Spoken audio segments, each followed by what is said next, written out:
भारत में एक राज्य है मणिपुर, जो कि आए दिन कभी न कभी जातीय हिंसा की आग में जलता है।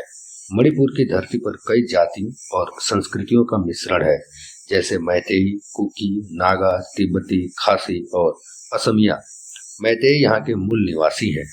इम्फाल घाटी में मैतेई समुदाय के लोग काफी बड़ी संख्या में रहते हैं, जबकि पहाड़ी जिलों में नागा और कुकी जनजातियों का वर्चस्व है।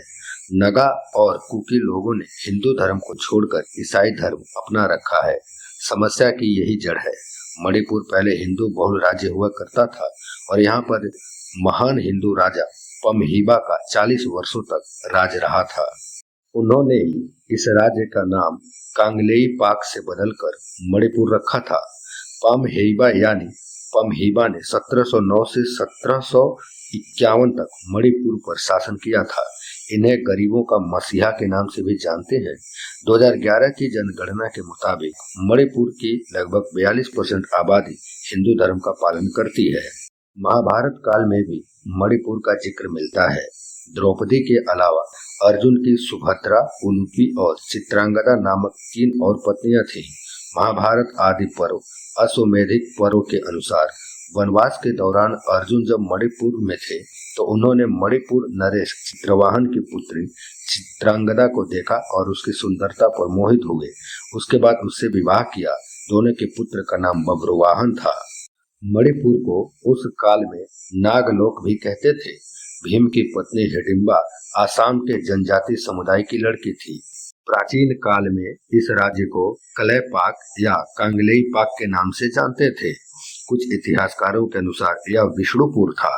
बीच में मैत्रबक, कलैम्पू, कथय, मोगली, मिकली और पोंथो कल्म के नाम से भी जाना जाने लगा था।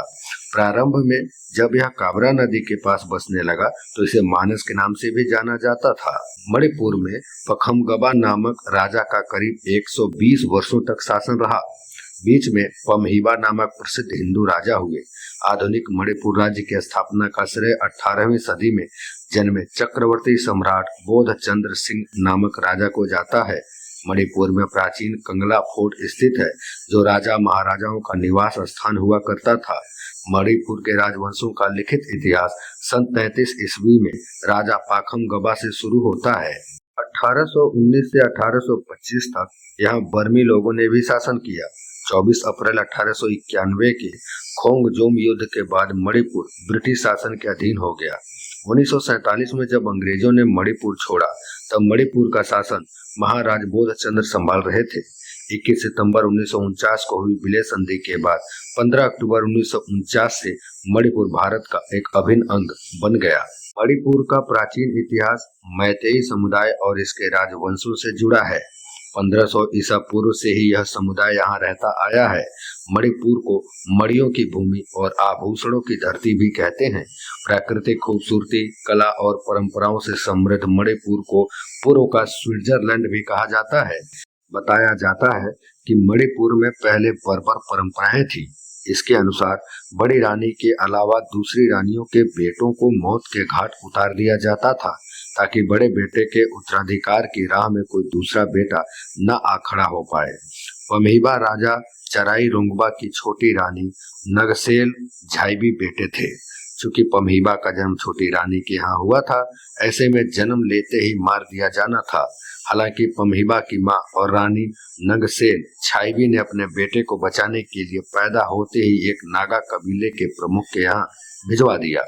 बाद में जब बड़ी रानी को पता चला कि छोटी रानी का बेटा जिंदा है तो वह पमहीबा की हत्या करवाने के प्रयास करती रही, लेकिन हर बार पमहीबा बच जाता। फिर एक दिन राजा चराई रोंगबा को कोई और बेटा नहीं हुआ और आखिरकार वे उत्तराधिकारी की तलाश करने लगे। एक दिन वह एक गांव से गुजर रहे थे और उनकी नजर एक होशियार बालक पर पड़ी। संयोगवश वह उनका बेटा पमहीबा ही निकला। उसे लेकर वे राजभवन पहुंचे। पिता की मौत के बाद पमहीबा गद्दी पर बैठा। पमहीबा जब गद्दी पर बैठे तब मणिपुर और बर्मा के बीच रिश्ते ठीक नहीं थे। बर्मा की सेना आए दिन मणिपुर पर हमला और लूटपाट करती रहती थी। 1562 में तो बर्मा के तोंगू वंश के शासक वाईनोंग ने मणिपुर को करीब करीब अपने कब्जे में ही ले लिया था, लेकिन राजा जैसे तैसे ताकत हासिल अपनी स्वतंत्रता भी हासिल कर ली थी। हालांकि तब हालत कमजोर थी। सन 1725 में पम्हीबा ने पहली बार बर्मा पर हमला कर उसकी सेना को बुरी तरह हराया था। इसके बाद बर्मा के सैनिकों ने कभी मणिपुर में घुसने की हिम्मत नहीं की। बर्मा के राजा तानिंग गानवे लड़ाई में हार गए। पम्हीबा ने उन्हें शांति वार्ता के लिए बुलाया। बातचीत की टेबल पर तानिंग गानवे ने दम्भपूर्ण रवैया अपनाते हुए पम्हीबा की बेटी सत्यमाला से विवाह का प्रस्ताव रखा। यह बात पम्हीबा के आत्मसम्मान के खिलाफ थी। इसके बावजूद उन्होंने शादी की हामी भर दी। शादी वाले दिन जब बारात आई तो पम्हीबा मणिपुर के सैनिकों के साथ वेश बदलकर बारात वाली जगह पहुंचे और वहां पर उन्होंने कत्लेआम मचा दिया। बर्मा के सैनिकों को चुन चुन कर मारा। इसके बाद बर्मा के सैनिकों और लोगों ने राजा पम्हीबा का खौफ फैल गया। सन 1717 में हिंदू धर्म, खासकर रामानंदी संप्रदाय के वैष्णव मत को मणिपुर में स्थापित करने का श्रेय पम्हीबा को ही जाता है। साल 1724 में पम्हीबा ने ही अपने प्रांत को संस्कृत निष्ठ नाम मणिपुर दिया था।